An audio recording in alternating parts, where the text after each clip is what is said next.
Hey guys, what's going on? Welcome to the vlog. My name is Vic Parry, works as creative video director and editor, and we are going to see, can you actually just completely replace your vlogging rig with just an iPhone 11 Pro? We're on a little bit of a sticky adventure, which you'll see as this video goes on. But anyway, everybody's here. Say hi. We haven't done a family vlog in ages. No, we haven't. No. All right. This is one, I don't care. This is one for us. You can either join in and see how good or bad the iPhone 11 Pro is as a complete vlogging rig. And by the way, all of this is just shot on the stock, the Apple video app. It's not using Filmic Pro. It's got the onboard mic all the way. So let's see how this goes.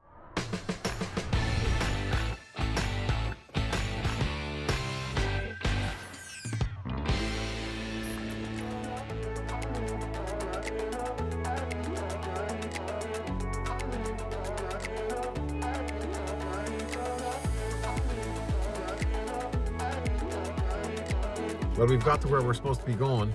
It's out in the middle of nowhere, and here's somebody. This would be your hand here, and that would be yours, Cameron. It mixes up kind of a bit like slime, so I'm going to put that over your hands first. That will set very, very quickly. So when I'm putting that on, I have to go very fast to get it all over your hands. And that sets very quickly, but it's a little bit like jelly when it sets. Now, do you know how to do a heart shape together? Look.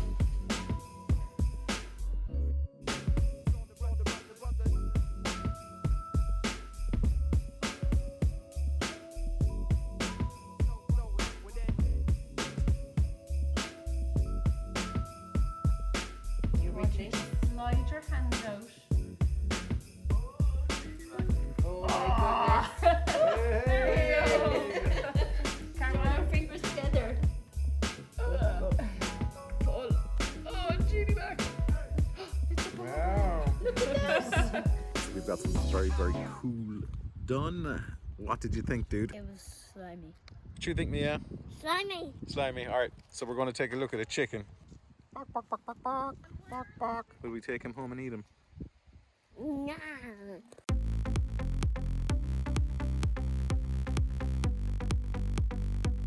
Right, we kind of warped ahead a little bit. This is a bit of a test for the iPhone 11 Pro as well when it comes to the whole kind of low light scenario. We're in a multi-story car park, so things are a little bit, not the best light, but we couldn't be down here without coming into this place.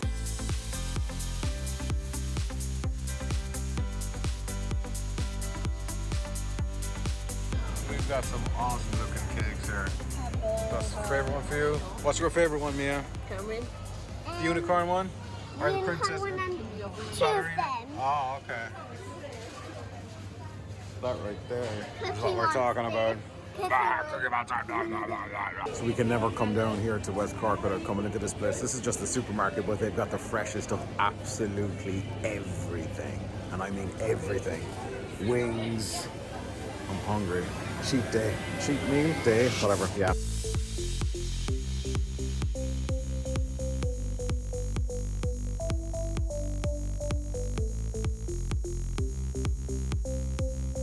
And we're on the way back to the car. Worst possible thing about going to these places is you come in for like, let's just go and get wings for lunch, and that'll be doing, it'll be nice and clean and healthy, and Then we got.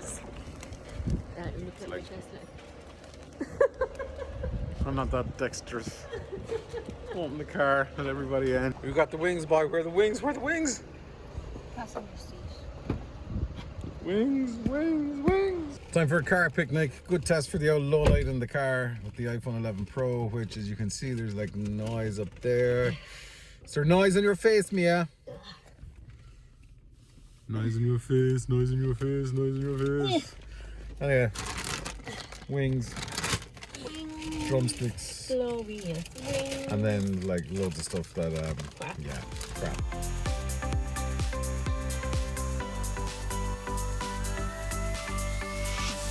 One thing that I do want to check though on the vlog is the whole slow motion stuff, which obviously slow motion is great, 4K 60 is fine, but what about the kind of the lower 1080? This is noisy. The whole 1080 120. Let's check it out. Wish that I could let you go. Remember all we had. How could we get this bad?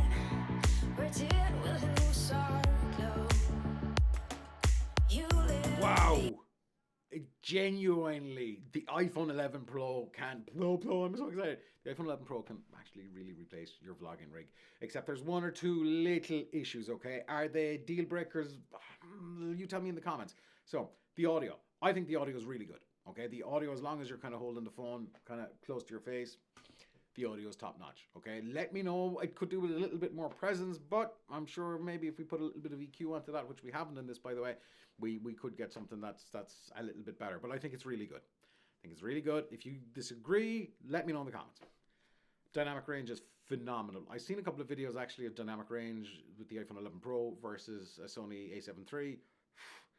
The iPhone 11 Pro has way better dynamic range. It seems to handle light a lot better in a well-lit situation. It doesn't overexpose as the old iPhones do or some other cameras. However, speaking of light, and this is probably one of the downfalls of the iPhone 11 Pro, shooting something in low light is not great. Like any camera with a very small sensor, it sucks. However, let me just stop this and show you that I'm in a talking head scenario. So I've got a light here. I've got a light over there. So I've got a kill and a fill light, a kill and a feel, a feel and a kill, a key light, a fill light. That's what I've got going. And I'm only shooting this in an Osmo Pocket, which is atrociously bad in low light. Let's see how the iPhone handles it. I'm just literally hand holding the iPhone at the moment right now, and you can see it's okay, but again, it's low light. So we've got a light there. We've got another light there. So we're well lit, and we've got some accent and backlighting here, and it just does seem to struggle. However, on the Osmo Pocket, which I'm just going to switch back to now, see, low light, it's just a wash with noise, and the detail starts going. And even when I was in the car, that kind of interior shot in the car, it was a kind of a multi-level car park. The light wasn't great, but it wasn't bad either because it was daylight. This was the middle of the day, and I did struggle. The detail wasn't great. However, if you're watching most of this content on a mobile phone, which I'm sure a lot of you guys are, you don't care, right? If you're watching this on a monitor, you're like, I care, Vic. I see, they care. That's kind of the big downfall. I guess one of the other big downfalls, if you're shooting a lot of video, you're going to need a lot of storage space for a start.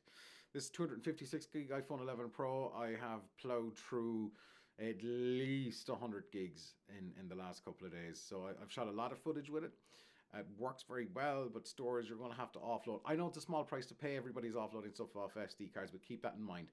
Is the phone a camera, okay? Or is the camera a phone? So what I mean by that is this something you can use every day to make texts, to communicate with your friends, to be like, Insta this, Insta that? Yeah. Or is it a camera? I think Apple should make a camera. I think they would really give DJI a run for their money. But that's the other thing, because it will drain the battery, it will drain storage. So that's something to keep in mind. But other than the low light, dynamic range is good. I guess the other thing is it's going to struggle on depth of field. Depth of field is relatively good in the photo mode, but when it comes to the actual video, it's very hard to get any kind of depth of field out of it, and that's completely understandable. So in the next 48 hours, I was more or less 100% on pulling the trigger on a Sony a6600. I've got one lined up with the 18 to 135mm lens. I want to go back to a camera with a lens. I just like the idea. I like that depth of field. But then I'm thinking, hang on, that's nearly $2,000. The phone was like, whatever, 1,200 bucks. It's tiny. It fits in my pocket. If I go back to an interchangeable lens camera, I need a lens. I need maybe 2 or 3 lenses. I need a Gorilla Pod to hold it, or some kind of mini tripod. I may need a gimbal. I will need a bag to carry it. I have made this vlog up until now with just the iPhone. I've airdropped the footage onto a MacBook Pro, and that's it. I'm really torn between I'm dusty. I'm really torn between one or the other here. Depth of field is a big thing. I think if you want to get a cinematic look, you can probably get it a little bit easier with a fairly fast lens. Not saying that you can't get it with an iPhone, of course you can. But the iPhone 11 or the iPhone 11 Pro, the stabilization even, it's more or less gimbal worthy. So to get that kind of stabilization, I'm probably going to have to buy a gimbal as well. I really do think, with few caveats, that the iPhone 11 Pro can completely replace your vlogging rig. If it's a camera, I think it can. But I'm thinking back to stuff that I vlogged this year. Belfast, inside in the Ulster Hall, used the Panasonic GH5 in some with a kind of a zoom lens, which was fine. The Osmo fell apart. My iPhone XS fell apart. So I guess it's kind of hard to envision what you're going to be shooting 365 days a year. And obviously you're not going to rock up and shoot a wedding or a corporate event with a phone, but this is a really powerful camera. It's the best camera Apple has ever made as far as I'm concerned, and it's a lot of food for thought. But right now, if you're a casual vlogger, this phone can completely and utterly replace your vlogging rig. Yeah, you're probably going to have to buy a battery pack or one of the battery cases from Apple, but other than that, this thing is a beast. And of course, there's a lot of people who are not entirely comfortable vlogging in public, but it is so much easier to do this with a phone because people are so accustomed to seeing people taking selfies as opposed to getting out a big camera and, you know. Can you call yourself a vlogger though with a phone? Of course you can! It's all about the story at the end of the day. My name is Vic Barry. Thank you very much for watching. We'll see you in the next episode of the vlog. Until then, check out some of the other videos that are floating around here. Hit subscribe if you found this video valuable. And yeah, maybe in the next couple of weeks we'll have an A6600 video.